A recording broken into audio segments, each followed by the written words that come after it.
Speaking of fun, it's time for us to have some fun. This is your top 5 moments, counting down from number 5. Let's kick it off with this incredible matchup. This was Marco Mignot, the buzzer beater, the best air of the event. Bro was floating, straight up levitation right here.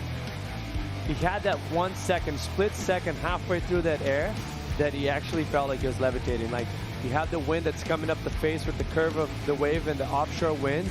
And that was beautiful to watch. And just obviously Rio Waida here answering back solid as he's been so far. But it wasn't enough. Mignot caught that last wave and went to town and finished it off strong and took the win. Yeah, big ups to Rio Waida as well. His message on Instagram, I needed that L. You know, he wants to get fired up, but Marco Mignot, one of the flashiest rookies we have on the championship tour. Yeah, he's been insane. I mean, just thinking about his results and where he's headed, he's had these flashes of brilliance. It's only a moment in time before he knits it all together and starts making big finals. The Rookie of the Year race is developing nicely as well. Number 23, Jordy Smith, his earlier heats. This is when he finally cracked it. He finally admits that this wave does in fact feel a little bit like J-Bay. The Jordy show was epic. He filmed about a 45-minute video part in this event, Jesse. I mean, I was in agreement with him, and we kind of joked a few days before La Bocana when we were surfing that, like, hey, you can't compare this wave to J-Bay, but he kind of shut my mouth as well because the waves were so good that day, yesterday morning.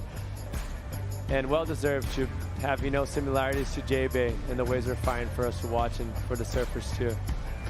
Put in a show for us. And how cool for, you know, Jordy Smith, who was a child prodigy. He's been through so many eras of championship tour surfing, the Slater era, the Irons era, and now he's still taking it to the kids. And like you said earlier in the show, surfing better than ever with that added experience makes him a title contender this season.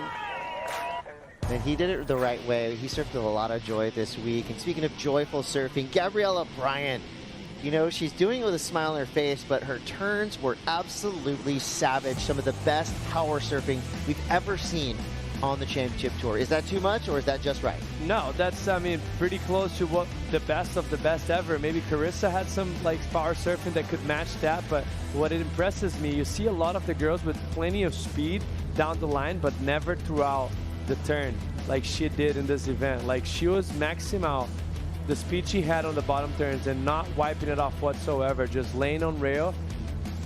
And yeah, some of the biggest surf I've ever seen in my life for girls. Yeah, Gabriela Bryan, just pure power and precise in where she put her surfboard on these waves.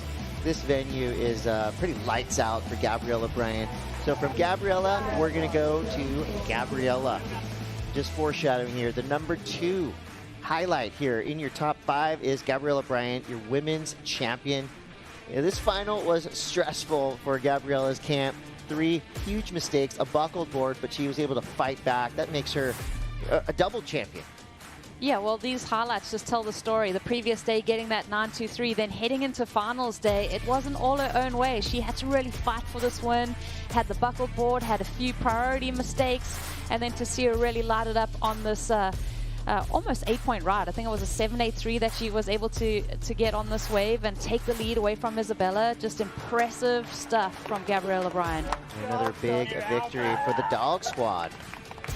Well coached. Team had her back all the way through. Now your number 1 moment. A huge sentimental win. I mean, this is legacy stuff right here for Jordy Smith, proving he's still at the top of his game. Even after that drought of final appearances and wins, Jordy Smith takes the title here in El Salvador. He is going to be heading to Bells with a huge trophy, and he's already rang the bell, you know, a handful of times. So this could be another big event for Jordy Smith looking forward. I mean, I can't wait to watch him. It suits him so well. Every stop that we have on tour, he's won plenty of those stops and have done finals and whatever it is, finals days. And it's going to be so fun to watch the Big Brew laying down some more rail for us. That was kind of sketchy. He almost dropped that magic board. He's got to keep that thing on ice. Wow. What an event, what a finals day, and there's so much more surfing to come, and the best part of it is you don't even have to wait that long. In just a few days, we got the Rip Curl Pro Bells Beach, presented by Bonsoy, another epic event in the works. And I haven't seen the forecast, but I just have a good feeling about it, and that says something. So